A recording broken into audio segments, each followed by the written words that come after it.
Hi, I'm Derrick Jensen. This is Resistance Radio on the Progressive Radio Network. My guest today is Ramsey Kanaan. He's been involved in attempting to disseminate the good word for well over 3.5 decades now. As a young teenager, he founded AK Press, named after his mother's initials, from his bedroom in Scotland. He is a co-founder and publisher with PM Press. You can check out his current efforts at www.pmpress.org. So first, as always, thank you for your great work, Ramsey, and then also thank you for being on the program. Always a pleasure. Thank you for having me. And we should probably let people know that the strange sounds in the background are your children, correct? They are my children. I have twin boys who are heading towards 3 years old and being very vigorous about it. And actually, one of them had a cameo in our last interview. That's right. I remember. So we'll move from laughing to crying by. I remember last spring, I sent you a note asking how you were doing, and you said that you felt like you were watching over the collapse of the book industry. So what I'd like to talk about for the whole time is A, the collapse of the book industry, and B, what that means for society at large, and C, what that means for social change. So first, for a while, can we talk about the collapse of the book industry? Sure. So as you mentioned, I've been involved in this sordid business for well over 35 years now. I first got involved in 1979 and at the tender age of 13. So I guess those who are mathematically enabled can figure out how old I am now. But pretty much ever since I've been involved in the book trade, in publishing and book selling, the book trade has been in kind of one crisis or another. So a kind of a series of crises, shall we say. So in the early 80s, some folks listening may remember, and other folks might be aware, there was the first crisis, which was the cannibalization, shall we say, of independent publishers by the majors, by the big conglomerates, by the Rupert Murdochs, by the von Holtzbrinks, et al. So what you saw in the 80s was venerable and formerly independent publishers, such as, for example, Penguin or Random House, being bought up by these big media conglomerates, Sony, etc. And what that meant for publishers was it meant that, of course, whenever there is a merger or acquisition, so to speak, to use the business vernacular, that's never an expansion. That's always, in effect, a retraction. So when, for example, Rupert Murdoch bought, of course, the name eludes me now, one of the venerable publishers, what it meant in reality was that the so-called mid-list authors were basically cut entirely. So when the likes of Rupert Murdoch bought various publishing houses to add to his empire, when he sent in the dreaded bean counters, the accountants, what they very quickly figured out was that on the face of it, publishing is actually not a commercially viable proposition. So the so-called gentleman's profession of publishing, where the publisher, who typically was, of course, a gentleman, not a gentlewoman, but was an independent man of means, and who believed in the noble art of publishing for the sake of literature or for the sake of a particular set of ideas or ideals that he was willing to promote. The same was, of course, in the case of journalism, where kind of your famous crusading journalists and publishers typically funded themselves or had wealthy patrons to do so. What it meant that, so the art of publishing, of so-called investing in an author, the presumption that the author's first book would not be necessarily the blockbuster, but an author was someone to be encouraged, nurtured, edited, so to speak, and that would develop their craft through a series of novels, of books, of collections of poetry, whatever it might be.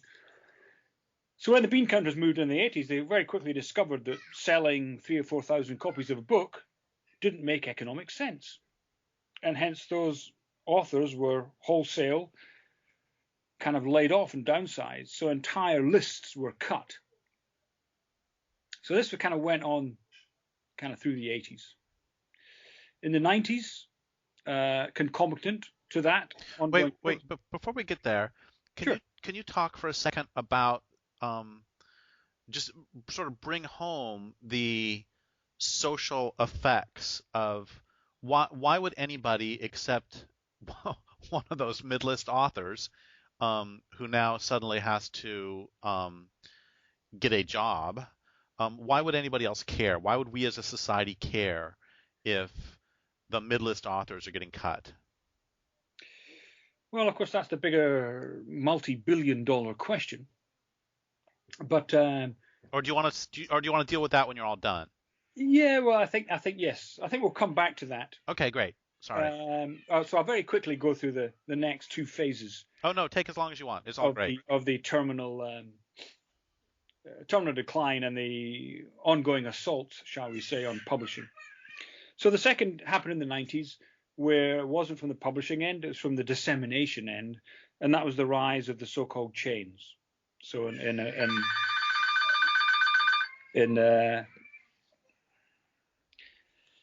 very sorry about this.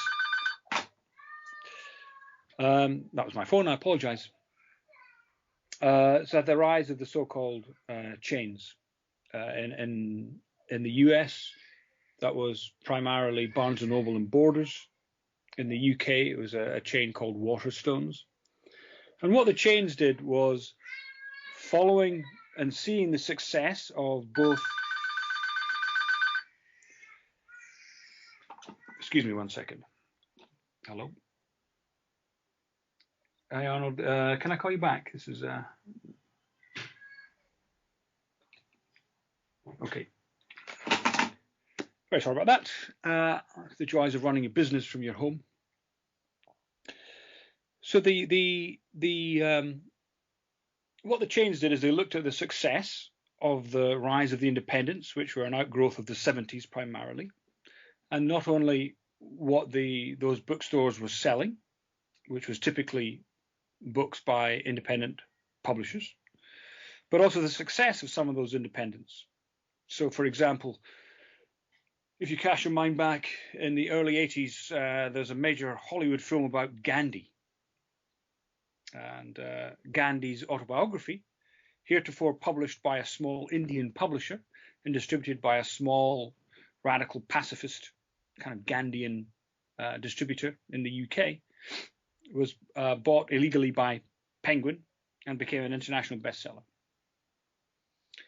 So what the chains thought was, well, these kind of books sell well and these kind of bookstores seem to be doing well, so they aggressively tried to replicate that model by pretty much opening up big chain stores across the road, typically from successful independent bookstores, and by aggressively discounting the kind of bestsellers, the New York Times bestsellers, basically put the vast majority of independent bookstores out of business. So this is kind of was going on in the 90s, so to speak. And then the last kind of nail in the coffin was the rise of the internet. And that whole kind of culture, shall we say, which if folks can remember, when the internet was first touted and first mooted in the kind of early to mid 90s, it was the information superhighway. I believe that was Al Gore's little baby, so he claimed. It was actually the little baby of the American military, but that's another story. And that very quickly changed to being a good consumer and staying at home and shopping online. And there was the rise of Amazon, and that put further pressure on the dissemination end of things.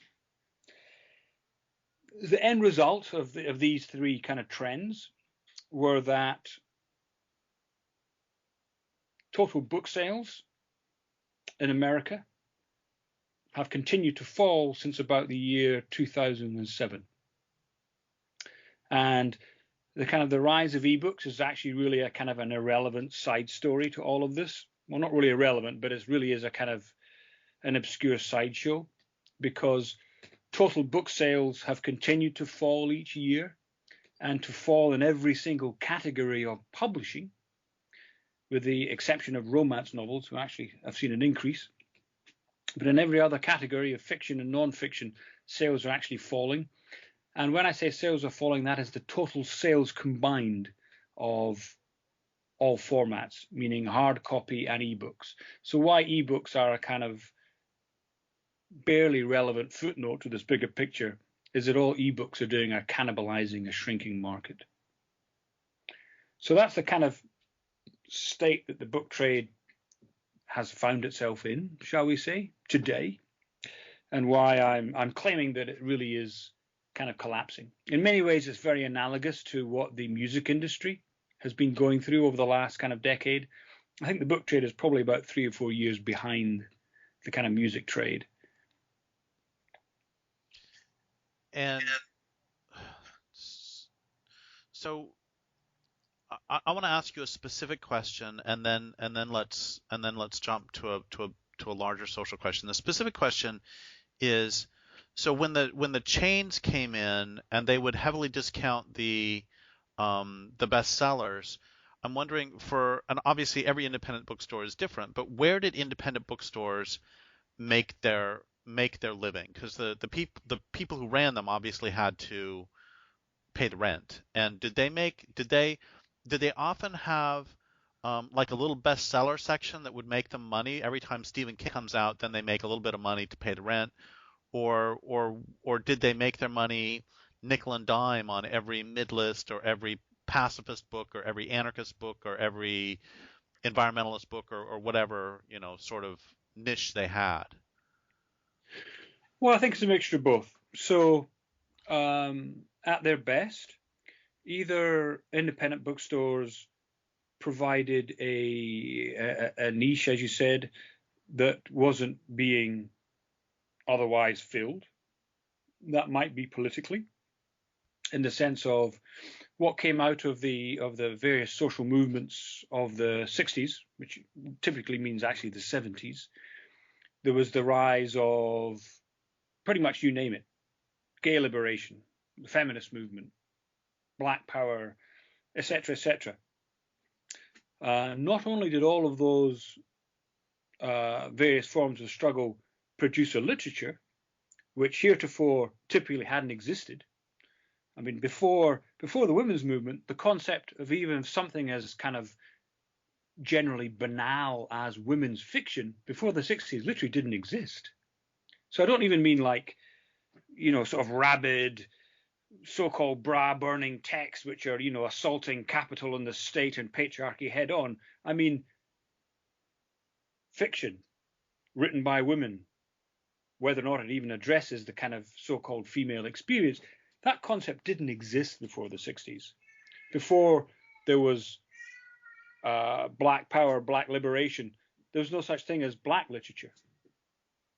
Before gay liberation, there was no such thing as gay literature. So these movements, more or less organized or not only brought with them this kind of outpouring of expression and ideas, but also, given that the mainstream at the time was not purveying, so to speak, or disseminating such information, there was the rise of feminist bookstores, of gay bookstores, of black bookstores. So they were filling this kind of, they're doing a kind of dual purpose, both kind of filling this need or this desire or this interest, but also helping to nurture and promote such desire, such interests. I say whether they're political, social, or otherwise. Also, that's a kind of at the more political end. At the more kind of generic and a good bookstore is a part of the community. So a good bookstore sells books because the community that it serves have an interest in that bookstore, or rather have an interest in books in general. I mean, many bookstores, for example, specialize in kids' books, or they may specialize in fiction. So what a good bookstore does is it's not only able to have a kind of deep and wide variety of whatever it specializes in, so not just the New York Times bestsellers, but if the New York Times bestsellers are mainly blockbuster fiction and mainly kind of self-help kind of diet and fitness books, nevertheless, a good independent bookstore would have a much broader array of good quality fiction, much deeper backlist, as it's called, and similarly might have a much broader array of books on self-help and fitness and diet, none of which are bad things in and of themselves. So a good bookstore is responsive to the kind of that local interest, and like as we said with the kind of political bookstores, also helps to foster, to recommend, to sort out the kind of good from the bad. What the chains did is kind of homogenize that into just what sells, i.e. the bestsellers. So it kind of really kind of squeezes into a terribly narrow focus, whether it's women's fiction or whether it's books on diet or self-improvement, into, I can't say, a horrible kind of bottleneck. Well, there's a few directions I want to go with this. I mean, everything you're saying is so interesting to me, and one of the directions I want to go is when I've done talks at bookstores, or before I ever did any talks at bookstores, when my first book came out and I was going to do some, there was an experienced author. I was at the Pacific Northwest Booksellers Convention or whatever it was, and some experienced author, he told me things like where to sign the book. It's like when you sign a book, here's where you sign it. And he also said when you go do a bookstore, you're not actually trying to sell books to the audience because there's only going to be, 20 people there, 40 people there, 10 people there, 3 people there, whatever. He said what you're really trying to do is make a relationship with the bookstore, because in independent bookstores especially, I'm just validating what you said, that in independent bookstores, what's going on is that the people who hear you talk will then recommend your book to, anybody who comes in the store and says, hey, I want a book about this subject. So there is that relationship.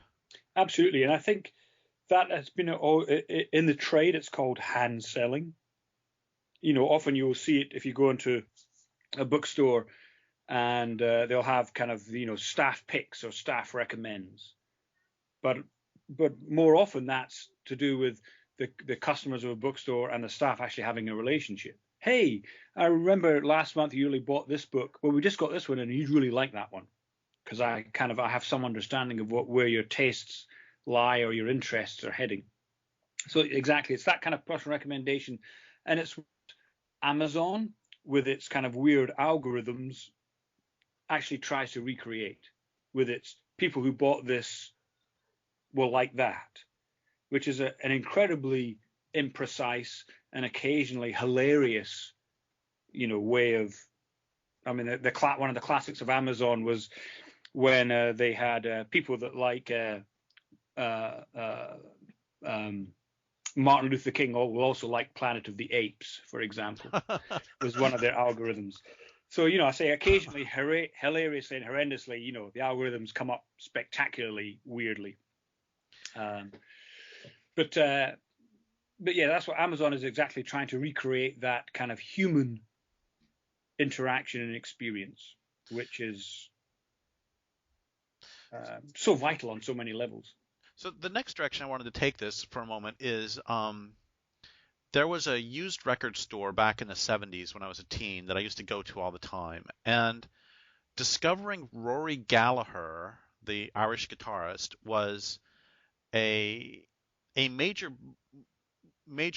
moment in my understanding of corporate control, because I remember one day at work we would listen to radio all day, and we started keeping track. And I remember one summer, I think it was 78, 79, they played 8 Van Halen songs through the 8-hour workday. And the reason I bring up Rory Gallagher is because he was fabulous, and I'd never heard of him until I happened to pick up one of his albums at the used record store and put it on the turntable. And my point here is that I realized that radio is basically, for the most part, the mainstream radio stations were ways to promote 10 bands or 20 bands. And Yep. why is it that we hear Van Halen 8 times a day, the Eagles 7 times a day, Led Zeppelin 3 times a day, and you never ever hear of all these other other bands who might be incredible, but for whatever reason they don't get airplay, and they're just as talented or more so.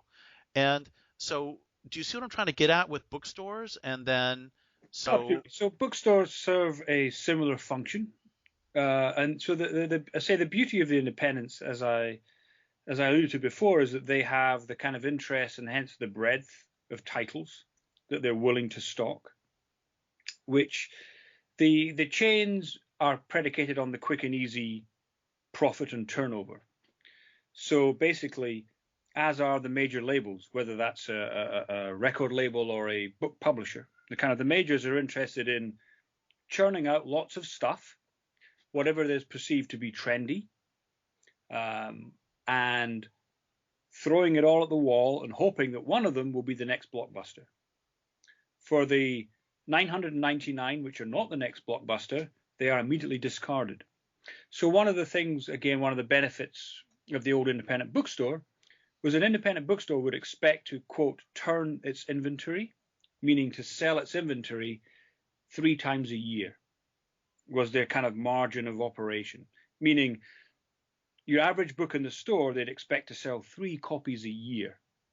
Now, obviously, they'd hope to sell more of some, but also hence less of others, if that's an average, meaning there are certain books which deserve to be on the shelf because they're great books, and one day someone is going to want to read it, and it should be available for them that one day. The typical turn rate for the major chains is 30 days, meaning if that book hasn't sold within a month, it's immediately returned. So it's that kind of instant gratification of what's tomorrow's hoped for bestseller, and if it's not, it's already history. so, but isn't Amazon then a really great thing because the books can stay there forever? Well, short term forever.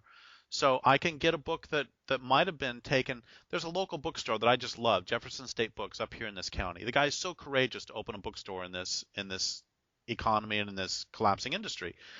But that doesn't alter the fact that he's only got, X number of square feet. And so if I want a book, I can go to him and I can order it and maybe get it in a couple weeks, or I can click over to Amazon, buy it for, I don't know, $15 instead of $25, and I can get it in 3 days. Isn't that great? That is great.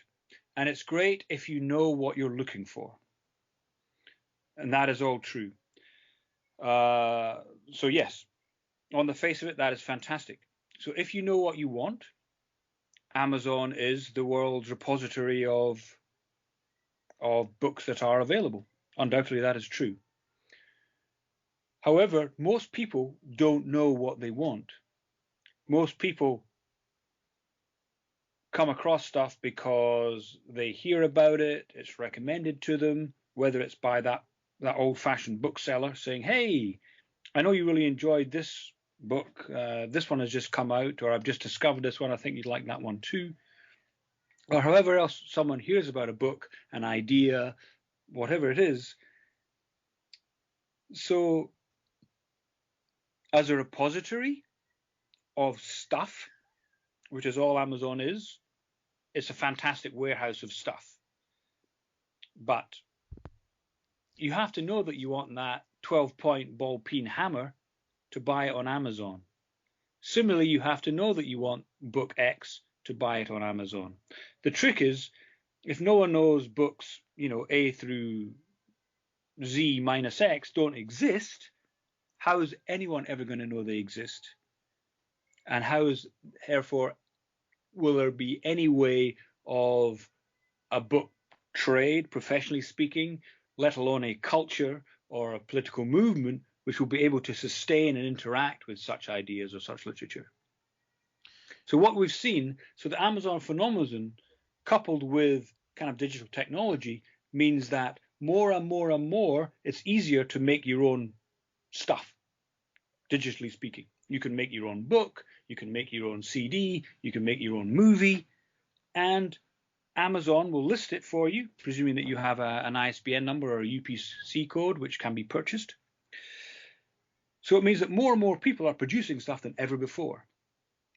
So when I mentioned earlier that the total sales in the US are shrinking every year and have done since 2007, This is in the same context that more and more books are being published every year. So since this current decade, I think 2009 or 2010 was the first year that there was more than 1 million books published that year alone. So there's a veritable deluge of books coming out. Amazon, I believe, stocks 40 million books and 40 million other, items, I'm sure. How in the hell are you going to know that any of these books actually exist to go and buy them really cheaply on Amazon? So the challenge, as always, is actually the dissemination, not the point of purchase. So I want to make one little point, and then I want to go to history for a second. And the little point is what you said about the ball peen hammer really struck home to me, because I can't tell you how many times I've gone to a hardware store and said, I need to do this bit of, home repair type stuff, and I have no idea what I need. And so I could, go to Amazon, or I could go to a place without educated customer service, and I would come home with, I might have to make 7 trips because I go in and I buy the wrong hammer, wrong screwdriver, wrong whatever it is. Yep. Whereas a knowledgeable person would be able to say, well, here are the tools you need. And it's the same with bookstores. That helped me get it. Well, think of people that shop regularly on Amazon, and I happen to know some people that do so. So, for example, this person I know, who shall remain nameless, buys all of their shoes on Amazon. So 3 out of 4 of every shoe they purchase is sent back because it's slightly the wrong size, because, of course, you haven't tried the shoe on before purchasing it. So you discover it's not quite what you expected, or it's slightly too tight, or slightly too wide, or not wide enough, or whatever. So again, that's an incredibly inefficient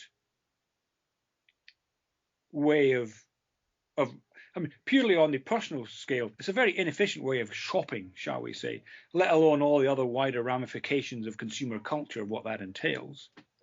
Well, yeah, that was one of the things that was being left off. Is I have a commitment that once every month I buy a book from Jefferson State Books, because I want to support him.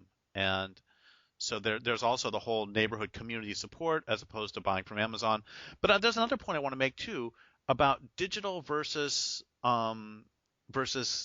tactile, I guess, experience, in that I live in a really tiny town, and the closest university library is about 70 miles. And that has been the one thing I don't like about here. And the reason I want to bring this up is because when I've done research before in libraries, it's one thing to sort of bop around the internet, and it's great that I can type in a search for Germany coal consumption 2014 and stuff pops up immediately. That's pretty cool. But in terms of research, honestly, when I've done research in libraries, what'll happen is I'm looking up child labor, and I'm looking up all sorts of books on that, and then all of a sudden my eye falls on um, a book on Irish immigration that would not have otherwise, and suddenly I have another chapter in cultural make believe, and there's this immersion in physical books. I mean, I can't tell you how many times I've been doing research, and I will end up writing about something completely different because I was surrounded by 1,000 books. I think that, so as we kind of start drifting into the social implications. Oh, before we do that, there's one more direction I want to go. I just want to be clear on something. When you were saying that there wasn't women's fiction prior to, a category women's fiction prior to the 1960s/70s. So does this mean that sort of the golden age of publishing would have been the 70s, not the 1930s or 20s or 40s? Because I just want to be, I actually want to understand this in terms of, are you saying that, because I think about, sometimes we talk about the 30s or 40s as sort of a golden age of publishing in some ways, but that's very much a sort of golden age of white male publishing, right? Well, I think it's yes, I think it's of different genres, because so most people, publishing is both incredibly old and incredibly new, and is largely predicated on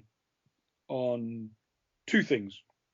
One is technological innovation, and secondly is social movements. So I'll explain that very simply. Obviously, before the printing press, there was no publishing. There was publishing, of course, but it was a very laborious and hence very, very elite. Books were written by hand, typically by religious people, by clerics, whether they were in the West, Christian, or whether they were in the East, Islam, or whether they were in the Far East and they were Chinese, whatever. Until the invention of the printing press, the dissemination of print was obviously very limited, and hence those that could interact with them was equally very limited. And so as each kind of different technological revolution has happened, that has altered the availability and the accessibility of print. So when we head to the kind of 19th century, people didn't read books. They read books as excerpts. So lots of the kind of classic 19th century literature was published as articles, not articles, I guess it would be chapters. Each chapter would be in a magazine. So, you'd pay a penny or whatever it was, and you'd get your latest chapter of the new Charles Dickens novel or the new Sherlock Holmes novel.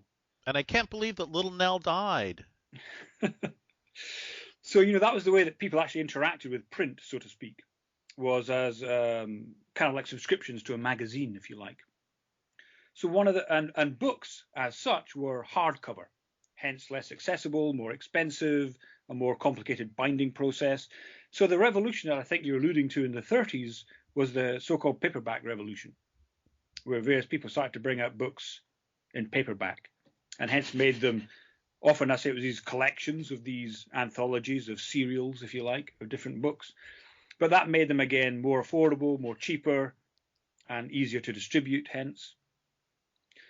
So I say there's these kind of technological, so to speak, things that are going on. Concomitant to that is basically, if you look at publishing, it's all to do with social movements and politics. I mean, going back hundreds, thousands of years, it's all about politics. Islam was an incredibly rich literary society, and there are libraries of the mullahs of wherever, or that had libraries of hundreds of thousands of volumes. So Islam was a culture which held up learning and reading and education in the highest esteem, whereas in the West it was the preserve of the Catholic Church, basically. So again, if folk remember the struggles, I don't remember, obviously everyone is too young to remember, but if folk think of their history, the struggles, for example, to get the Bible out of Latin into English, for example. Then there was the revolution of the invention of the printing press, and that meant that pamphlets, handbills, flyers would be easy to disseminate.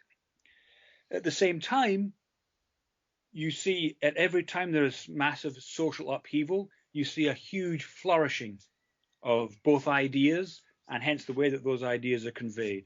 So the first massive upheaval post-printing press in Britain was the so-called English Revolution, 1640 to 1660, where again there was the so-called Roundheads and Cavaliers. The king was beheaded.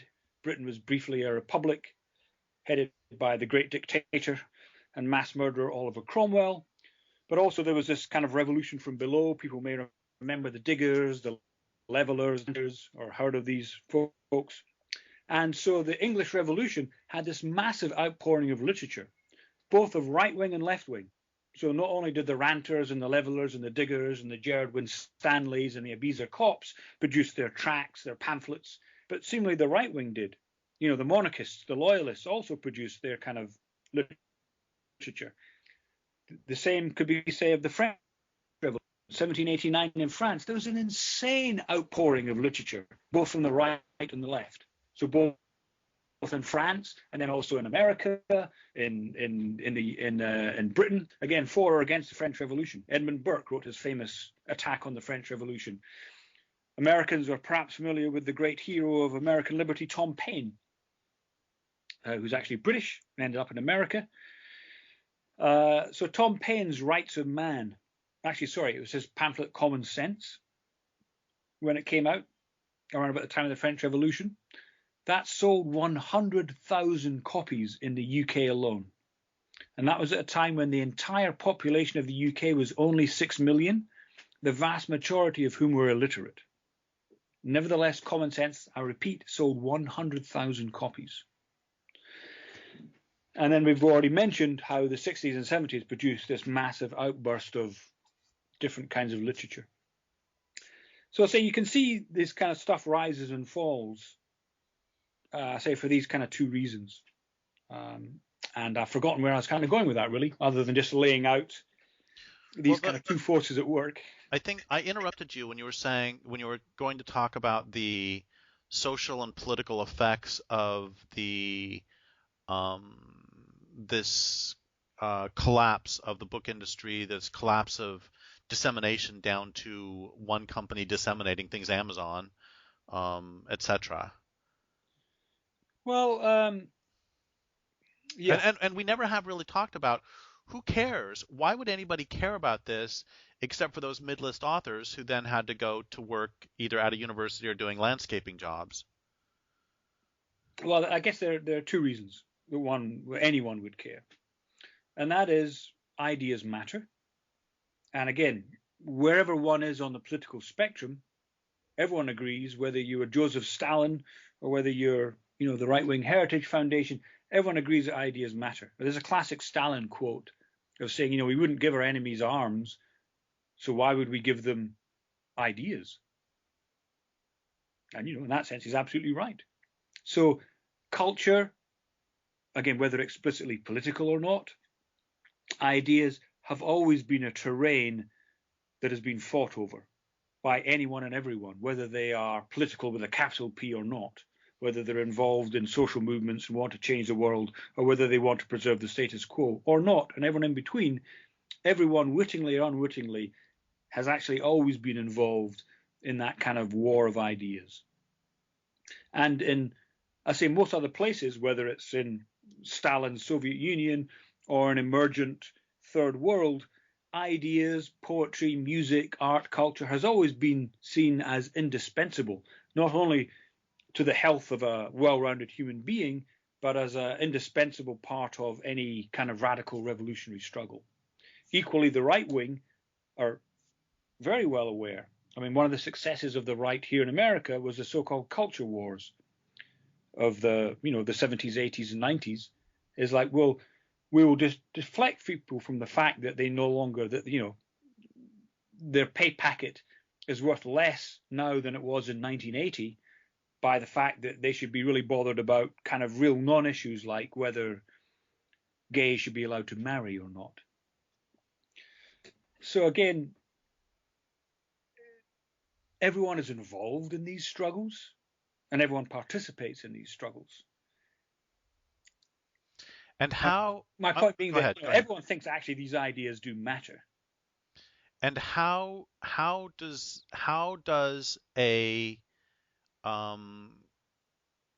conglomeration, how does a centralization of publishing and or distribution, how does that influence, to use a value neutral word, the promulgation of ideas, especially for those of us who care about, those of us who are not right wing? Well, as I said, and again, while I was thinking about that question, the right has always been incredibly aware of ideas and the fact that they matter. So let's just take the role of education. Now, the vast majority of people in the Western world and most other places, value education. And education is typically provided by the state, and that is a good thing. Hence, that has always been a battleground. It's been a battleground over the basics such as literacy. But more importantly, so recently, again, recently meaning, say, post-Second World War, when a lot of this that kind of state education became universal, became a massive battleground. So what is actually taught in schools is now crucially important. So again, to take the kind of right/liberal divide, should in this country, which apparently there is separation of church and state, supposedly enshrined in the Constitution, do we teach creationism in schools? I mean, creationism, of course, being that the Bible is literally true, which there's very, very little science to bear that out. So do we teach a scientific approach to history, to archaeology, to society, or do we teach a biblical approach? Again, that's a very real and live battle that's been going on for the last, 30 or 40 years. And similarly, hence the battle over who controls local school boards, who controls, so again, if we're talking about the big corporations, who controls what gets put in school textbooks, let alone which textbooks are actually part of any curriculum for students. These are kind of ongoing vital issues. So to answer your question, if the conglomerates, if those in power have the power to say, for example, with national or state or even local school district education, what gets to be taught, and hence what one is allowed to read, what ideas one is allowed to interact with, that has a massive difference, obviously, in the shaping, the furtherance of those ideas, and hence society and culture as a whole. I mean, that's just one example of a kind of an obvious in-your-face example of why this can make a difference. So how would it affect social discourse? Okay, I understand what you're saying about the the difference between a local bookstore that can make a recommendation based on a human relationship. And Lord knows from my writing that I understand the difference between a human relationship and going to Amazon. But how then would that shift toward simply popping onto Amazon to buy a book? How would that um, affect how would that affect society? What are the larger macro effects of that? Well, I think the larger macro effects are partly, of course, when we're talking about ideas, or indeed more particularly talking about the book trade or publishing or the dissemination of books, is we can't take this out of context of what's going on in the wider world and the wider society and machinations of capital in the state. And what I mean by that is the large conglomerates, and it's increasingly few, have their own peculiarly and only financial interests at heart. What's going to turn a quick profit? That is their only interest. They're actually not interested in adult literacy. They're not interested in a diversity of ideas, of opinions. They're not interested in the joys of learning. They're not interested in, as again is fairly evident in funding institutions like libraries just because they are, quote, a good thing for society. So this kind of wider effect is going on, meaning people's people's abilities, people's avenues, people's ways to even come in contact with, let me rephrase that. What is one's gateway to ideas? As I've argued previously in this conversation, Amazon is only a gateway if you already know the idea you're looking for. Again, you gave the example of being immersed in a library and just kind of, not randomly, but kind of semi-randomly, discovering ancillary ideas or avenues through your research because you were immersed in a particular broad field. So what are those portals? What are those gateways to those ideas? Thank you. Sorry to interrupt, but this is so important to me that The most important book I ever read in my life was The Natural Alien by Neil Everton, and I came across that book because I was just walking down the stacks at the Spokane Public Library, and the book jumped off the shelf at me. And that Well, couldn't have happened on Amazon. Sorry, well, go ahead. exactly. So the difference between a library or a bookstore, again, irrespective of the quality, because obviously not every library, not every bookstore is good, you know, and again, whatever good means, whatever value judgment that is. And nevertheless, you can't browse Amazon. You can browse in a library, you can browse in a bookstore. So by its very definition, that expands your options. Whereas no one goes to Amazon and idly flicks, idly types in random search things and sees what comes up. And maybe they do. I don't know, but I'd be willing to bet that is not the case. But the wider thing going on to kind of also kind of broaden out again in society. So again, I argued earlier in this conversation about the importance of social movements, of kind of engendering and both engendering and nurturing and being part of that wider conversation, shall we say, about literature, about ideas. Equally, it was generally considered, for example, for many, many decades in the 20th century, that adult literacy was a good thing, period. And hence, most people read.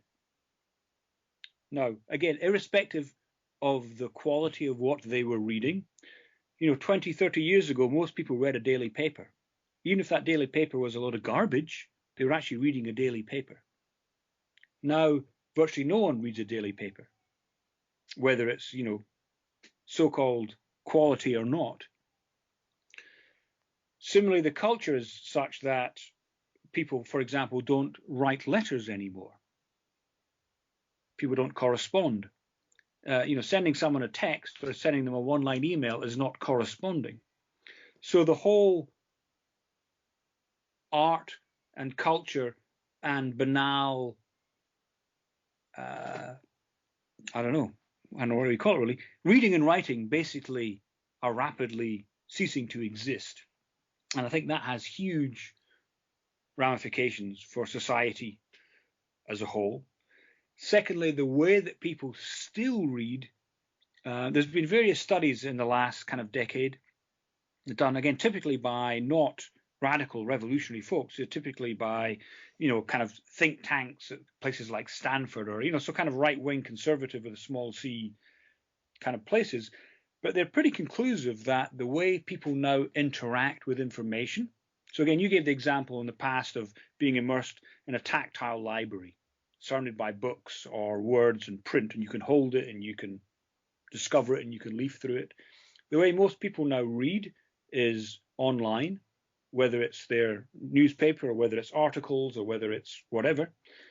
And I say there's been these kind of studies which pretty conclusively show that not only is hence the art of long form reading, since most people now read short bits, they no longer read a novel, they no longer read a book, they no longer read a non-fiction book, now they dip into something. They no longer read a newspaper from cover to cover on a Sunday over a nice cup of coffee and a whatever you eat with your coffee. Now you'll dip into it online. So that kind of long form reading and hence long form thinking has pretty much gone out the window.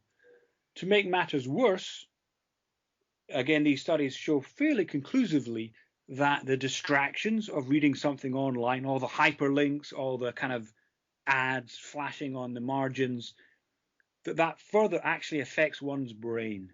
So again, these studies have shown that the introduction of reading, of print, say 500 years ago, actually affected evolutionary humans' brains, and hence the way they interacted with and processed ideas. Now what we're seeing in the last decade is the kind of similar thing in reverse. Our brains and the way we interact with information and ideas are now being, again, this is according to kind of right-wing mainstream conservative scholars, scientists, think tanks, is actually being literally degraded. So we have only like 3 minutes left or 2 minutes left, and I would love to have you on again, if you would be, to talk specifically about that, not about the collapse of the book industry, but we'll start from that point that you just said about the degrading of thinking and long form reading. I would love to talk about that as someone who writes 700-page books. Um, but in the short term, everything you're saying I think is so important. In the short term, in the next couple minutes, can you give us what you think is the say short to mid-term, by which I mean 3 to 6 years, future of the book industry? I think the book industry has already pretty much ended up like the record industry, which I used that analogy before, meaning that folks who are interested in music will probably notice that there's been a, quote, resurgence of vinyl.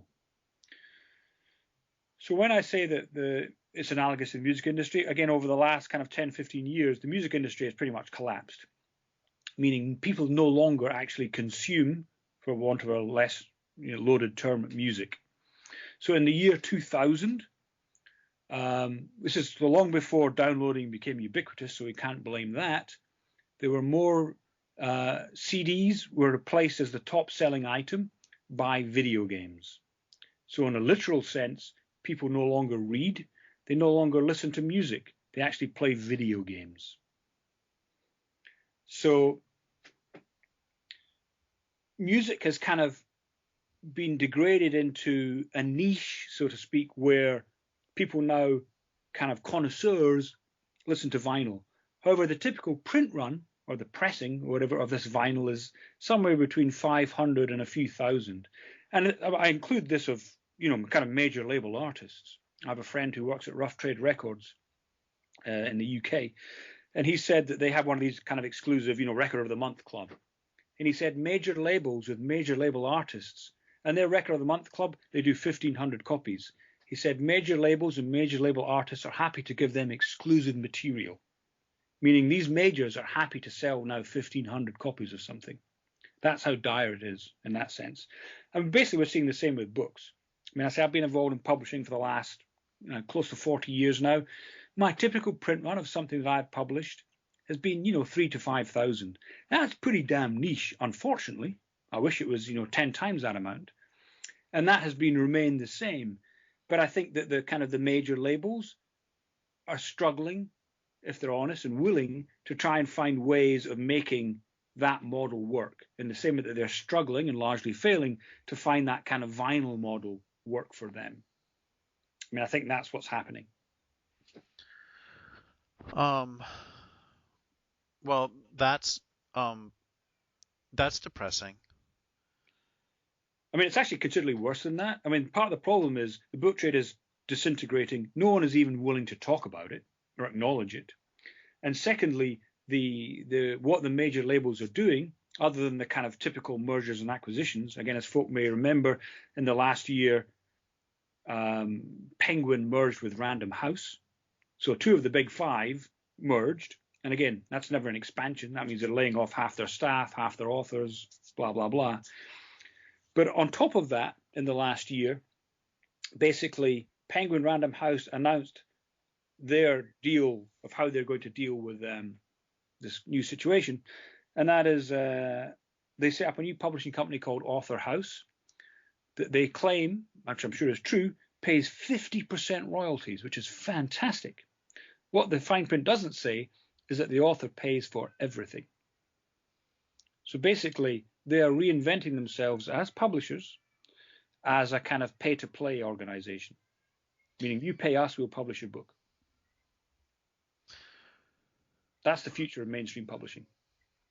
Well, we're over time, but sorry to do this. But can you give us any positive thing for the future to end on, or give us anything to end on? What is your last 2 sentences for this fabulous interview? Well, as I said, I would argue that ideas and politics and radical change and literacy rises and falls with social movements. So our only hope is to keep on fighting the good fight and build social movements which actually make a real change in the world. If we don't have that, not only is reading and literacy lost, but we're all kind of doomed. So the choice is ours. Well, I really couldn't agree more. So Thank you so much for being on the program, and I would like to thank listeners for listening. My guest today has been Ramsey Kanaan. This is Derrick Jensen for Resistance Radio on the Progressive Radio Network.